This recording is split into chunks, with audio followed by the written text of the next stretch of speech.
Kasama din nga pala dito sa concert na to si Mr. Boy Abunda, Miss Chris Aquino, si Tony Gonzaga, at si Vice Ganda. So, may tawanan, may interviewan, may kantahan. Siguradong kompleto yung 2 hours na pagpunta nyo, panonood nyo sa Araneta this October 21. Gate opens at 4 p.m. tapos mag-umpisa ang show ng 6 p.m.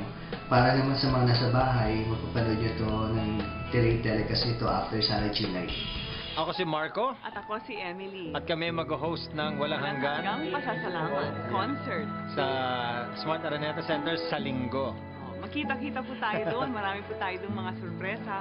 Ang buong cast ng Walang Hanggan, kasama namin I will be there to thank all of you. Ako, magka-perform sila lahat. Oo. Pati na rin tayo. Oo. At lahat yung mga favorite nilang mga kanta na na-feature sa show natin, na nasa CD, nandun din lahat yung mga singers doon to sing live for all of you.